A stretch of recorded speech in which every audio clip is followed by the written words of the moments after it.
So we're going to welcome back, boys and girls. We're going to pick back up at our question where it says, the author uses words and phrases to signal comparisons between the Maya and Aztec civilizations.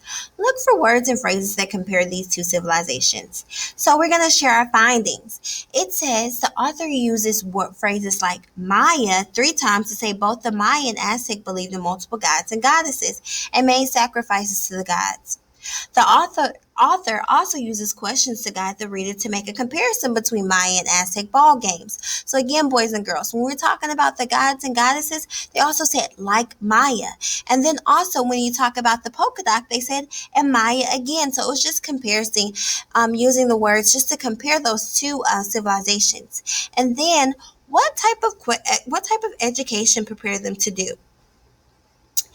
And then it said noble education trained them to be future leaders, while boys from lower social ranks learned trades. And this is on our page there. We just read about the education of both the boys and the girls. So good job, boys and girls. And again, here's your link here if you want for you to read and continue to read what we just went over.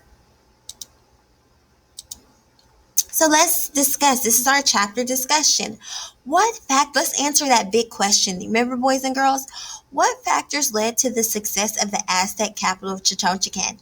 And after reading it, we learned that the Aztec built gardens called Chanapas. Remember, they built them on their lake bed where the varieties of crops grown, creating habitable land allowed the seed to grow in size. So since they were able to grow and live on such fertile land, they were able to get all of these crops, and since they had food, they were able to expand their city and grow in size. So those were the factors that led to the success of the Aztec capital. So we answered our question, boys and girls. Great job.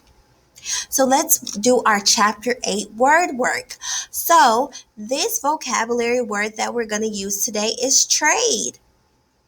And so, trade used in the text, it said, at the grand market in nearby Telecolo, thousands of people traded daily for goods such as clothing, food, and property.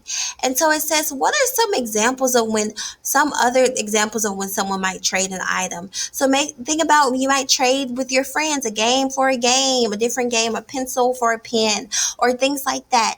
And then also, what part of speech is the word trade? Is it a verb? Is it a noun? Is it an adjective? Is it an adverb? So I want you to answer these two questions for me. So let's move on to the next. Multiple meaning word work activity. So, boys and girls, we see here that trade has two meanings. The first meaning is a verb, and it means to give something in exchange for something else. And the second meaning is a noun, a job that requires special training or skills.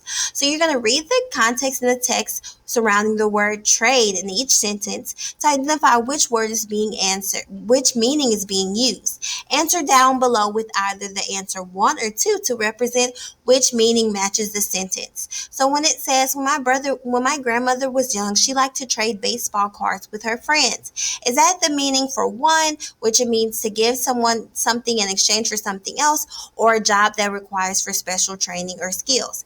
And then where it says, my brother and I searched for shells and shark teeth on the beach and then trade with each other. Are they referring to meaning 1, which means to exchange, or meaning 2, which is a job? And then lastly, the common trades you learn about in history lessons include metalworking and weaving. Are they meaning 1 or meaning 2? So for each, for 1, 2, and 3, you're going to either put 1 or 2, depending on which meaning is being used in this sentence. So now, boys and girls, what I want you to do is copy this chart that you see down into your journal. Begin taking notes on the Aztec civilization for your Codex project. So start looking at interesting things and putting these notes down in your journal.